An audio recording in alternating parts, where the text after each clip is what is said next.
Hello বন্ধুরা, আজ আমি বানিয়েছি দুধ কলমি। আপনারা সকলেই হয়তো কলমি শাক ভাজা, কলমি শাকের ঘন্ট খেয়েছেন, কিন্তু একবার এরকম দুধ কলমি বানিয়ে খাবেন, সত্যি অসাধারণ খেতে হয়। এর জন্য আমি এখানে নিয়ে নিয়েছি কলমি শাক। কলমি শাকগুলোকে আমি জিরি করে কেটে নেব। প্রথমেই ডাঁটাগুলো ফেলে দেব, তারপরে জিরি করে কলমি শাকগুলোকে কেটে নেব। এই রেসিপিটা আমি শিখেছি আমার মায়ের কাছ থেকে। আমরা যখন ছোটোবেলায় শাক খেতে চাইতাম না, মা তখন এইভাবে কলমি শাক বানিয়ে দিত। খেতে সত্যি দারুণ হয় এটা। এইবার কলমি শাকগুলোকে জিরি করে কেটে ভালো করে ধুয়ে নেব, ধুয়ে জল ঝরাতে দেব। এইদিকে কড়াইয়ে দিয়ে দেব তেল গরম হয়ে গেলে তাতে দিয়ে দেব একটু জিরে আর শুকনো লঙ্কা ফোড়ন। আর আমি একটু দিয়ে দেব এখানে বিউলির ডাল। বিউলির ডালটাকে আমি আধা ঘন্টা ভিজিয়ে রেখেছিলাম। এবার বিউলির ডালটা যখন লাল লাল করে ভাজা হয়ে যাবে, তখন আমি কলমি শাকগুলো দিয়ে দেবো, যেগুলো আমি ধুয়ে পরিষ্কার করে রেখে দিয়েছিলাম।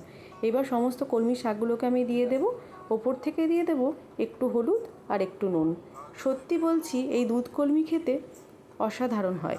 আপনারা বাড়িতে অবশ্যই ট্রাই করতে পারেন। এইবার ভালো করে শাকের সাথে নুন আর হলুদকে নেড়ে ঢাকা দিয়ে দেবো।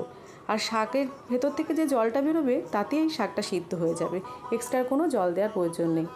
এবার ছোট্ট একটা বাটিতে নিয়ে নেব এক বাটি দুধ, তাতে দিয়ে দেব 1 চামচ ময়দা, দিয়ে ভালো করে একটা মিশ্রণ করে নেব। দেখুন, এবার কলমি শাকটাও সিদ্ধ হয়ে গেছে। এবার এই মিশ্রণটা কলমি শাকের মধ্যে দিয়ে দেব, দিয়ে ভালো করে কলমি শাকটাকে নেড়ে চেড়ে নেব।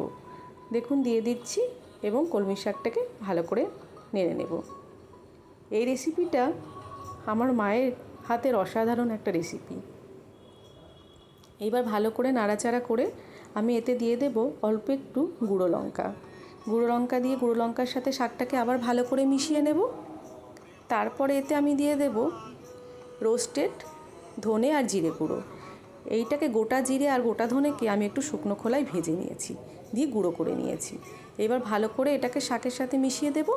এইবার আমি দিয়ে দেব অল্প একটু চিনি স্বাদের জন্য, দিয়ে আবার চিনিটাকে ভালো করে শাকের সাথে মিশিয়ে দেব। এবার আমি দিয়ে দেবো এখানে 1 চামচ মতো ঘিটা দিয়ে দেবো এবং শাকের সাথে ঘিটাকেও ভালো করে মিশিয়ে নেব। বাচ্চারা অনেকেই শাক খেতে চায় না, কিন্তু একবার এইভাবে বানিয়ে দেবেন, দেখবেন বাচ্চারা খাবে, ভীষণ খুশি হয়েই খাবে। আমরা তো খেতাম। দিয়ে দেবো অল্প একটু গরম মশলার গুঁড়ো। ব্যাস, এবার ভালো করে নেড়ে চেড়ে নিলি, তৈরি হয়ে গেছে দুধ কলমি। সত্যি এটা খেতে কিন্তু দারুণ সুস্বাদু। দেখেছেন কি সুন্দর একটা কালারও এসেছে। ব্যাস, তৈরি হয়ে গেছে। এবার ভাতের সাথে পরিবেশন করলেই রেডি। আর আপনাদের যদি রেসিপিটা ভালো লাগে, তাহলে লাইক, কমেন্ট, শেয়ার করে দেবেন।